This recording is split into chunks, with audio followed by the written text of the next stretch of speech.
હાલો તો મિત્રો, સ્વાગત છે તમારું આજના એક મિની બ્લોગમાં. અમે એવા છીએ સરાણમાં. આપણે નોરતા આવે છે માતાજીના, એટલે માતાજીના જે જવારા વાવવાનો હોય એ ધૂળ લેવા માટે આ જો અહીંથી આપણે ધૂળ લેવાની છે. એ આપણે બધી વસ્તુ લઈને સાથે આવ્યા છીએ. એટલે મતલબમાં પહેલાં રાપડાની પૂજા કરવાની હોય અને પછી આપણે અહીંથી ધૂળ લઈ શકીએ. અમે દર વખતે આમ જ કરીએ છીએ. બધા પૌવા છે અમારા ગામના, એ બધા અહીંયા જ આવે છે. તો બન્યા રહેજો વિડીયોની અંદર, એકદમ મજા આવશે.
આવી રીતે હોય મિત્રો, આપણે પહેલાં રાપડાની પૂજા કરીએ, શ્રીફળ ચડાવીએ છીએ અને અગરબત્તી કરી શ્રીફળ ચડાવીએ અને પછી બિલ ગલાલ અને કંકુ ને એવું લગાડીએ અને પછી એક રૂપિયો અને સોપારી મૂકવાનું હોય, એટલે કે આપણને પાપ ન લાગે. મતલબમાં રાપડાની પૂજા કરીને પછી આપણે ધૂળ લેવાની હોય.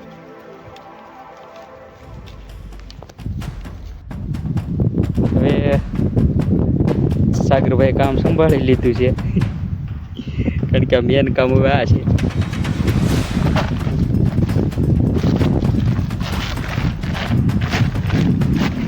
લઈ આવી તમારે બાકી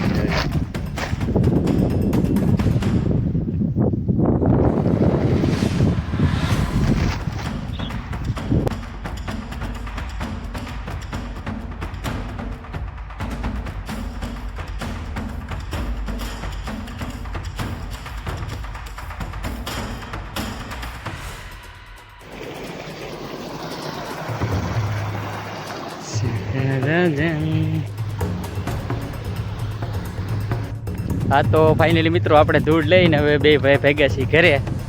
આ તો કાંઈ નદી જેવું હતું, તમે પાણીનો અવાજ આવતો હતો બહુ, એટલે ગયા હતા ના ખાલી જોવા તો પાણી કેવું કાવે છે એમ. તો નોરતાના આપણે બધા વિડીયો બનાવવાના છે, નવે નોરતાના, એટલે તમે અમારા વિડીયો જોજો, લાઈક કરજો અને સપોર્ટ કરજો બધા મિત્રો. ચાલો તો મળીએ પછી.